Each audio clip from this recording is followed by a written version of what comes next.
सोचिए, क्या ऐसा हो सकता है कि एक ही शहर में बेहिसाब शोर भी मिले और एकदम सुकून भरी शांति भी। लेखक विक्रम सेठ की काठमांडू यात्रा हमें दो ऐसे ही तीर्थ स्थलों पर ले जाती है जो एक दूसरे से बिल्कुल अलग हैं। तो चलिए इस अनोखे सफर को महसूस करते हैं।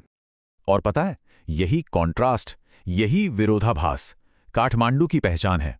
एक तरफ आस्था का शोरगुल है तो दूसरी तरफ एक अजीब सी सुकून देने वाली खामोशी। और विक्रम सेठ ने इस शहर के दो सबसे पवित्र जगहों पर इसी एहसास को महसूस किया। तो इस पूरी कहानी के नरेटर हैं विक्रम सेठ, और हम उन्हीं की आंखों से काठमांडू की गलियों और मंदिरों को देखने वाले हैं।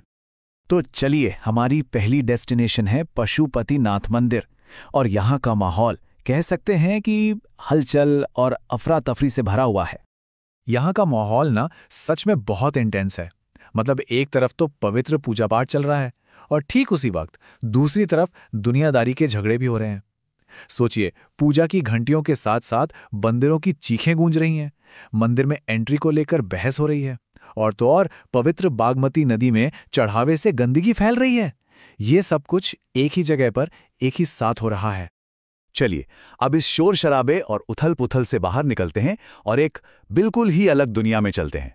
हमारी अगली जगह है बौद्धनाथ स्तूप, जो सचमुच शांति का एक द्वीप जैसा है। मजे की बात यह है कि इसके चारों तरफ एक बिजी सड़क है, ट्रैफिक है, लेकिन फिर भी इस स्तूप के अंदर एक गजब की शांति और सुकून है। ऐसा लगता है जैसे वो सफेद गुंबद बाहर की सारी हलचल को अपने अंदर खींचकर एकदम शांत हो गया हो। तो यहाँ इन दोनों जगहों का फर्क बिल्कुल साफ दिखता है। एक तरफ पशुपतिनाथ की बेचैनी और शोर, और दूसरी तरफ बौद्धनाथ की शांति और खामोशी। ये देखकर ना मन में एक सवाल आता है कि फिर काठमांडू की असली आवाज है क्या, शोर या ये खामोशी? अभी तक तो हम बड़े बड़े नज़ारों की बात कर रहे थे, है ना? लेकिन अब कहानी का फोकस एक बहुत ही छोटे, एक सुनने वाले अनुभव पर शिफ्ट होने वाला है। तो वो असली आवाज क्या थी? क्या वो शोर था या कुछ और ही था? इन बड़े बड़े मंदिरों और भव्य नज़ारों के बीच लेखक के लिए इस शहर की जो सबसे गहरी याद बनती है, वो एक बहुत ही साधारण से इंसान से जुड़ी है, एक बांसुरी वाले से। तो बात यह है कि इस बांसुरी वाले का अंदाज बाकियों से बिल्कुल अलग है। वो अपना सामान बेचने के लिए चिल्ला नहीं रहा, कोई जोर जबरदस्ती नहीं कर रहा। वो तो बस धीरे धीरे, एकदम मग्न होकर अपनी धुन बजा रहा है। और जानते हैं, यही सादगी, यही ठहराव लेखक को शहर के पूरे शोर के बीच अपनी तरफ खींच लेता है।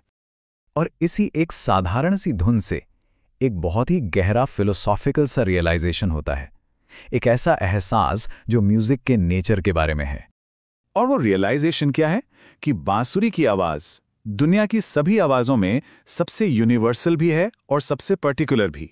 यही यही इस कहानी का सेंट्रल आइडिया है। एक ऐसी आवाज जो सबकी भी है और सिर्फ अपनी भी, है ना? ये गहरा कॉन्ट्रडिक्शन कि कोई चीज एक ही समय पर पूरी दुनिया की भी हो और सिर्फ एक इंसान की भी। चलिए इस आइडिया को थोड़ा और खोलते हैं। ये आवाज यूनिवर्सल यानी सार्वभौमिक क्यों है? क्योंकि बांसुरी या उससे मिलता जुलता कोई साज दुनिया की लगभग हर संस्कृति में मिलता है। ये एक तरह से इंसानी भावनाओं की कॉमन भाषा है। अच्छा, और फिर ये पर्टिकुलर यानी विशिष्ट क्यों है? क्योंकि हर बांसुरी की अपनी एक अलग आवाज होती है, और उसे बजाने वाले की हर फूंक, हर सांस उस धुन को बिल्कुल यूनिक, बिल्कुल निजी बना देती है, ठीक काठमांडू के उस बांसुरी वाले की तरह। और ये जो यूनिवर्सल वाली बात है ना, वो यहाँ और भी साफ हो जाती है। इंस्ट्रूमेंट एक ही है, बांसुरी, लेकिन देखिए दुनिया भर में इसके कितने अलग अलग रूप हैं, कितने अलग अलग नाम हैं। भारत में हम इसे बांसुरी कहते हैं, साउथ अमेरिका में इसे केना कहते हैं, जापान में शाकुहाची।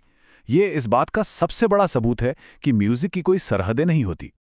तो आखिर में ये सवाल बचता है, जिस तरह विक्रम सेठ के लिए उन बड़े बड़े मंदिरों के शोर से ज्यादा एक मामूली बांसुरी की धुन यादगार बन गई, उसी तरह हमारी अपनी यात्राओं में, हमारी अपनी जिंदगी में वो कौन सी छोटी सी अनएक्सपेक्टेड चीज होती है जो सबसे गहरा मतलब रख जाती है?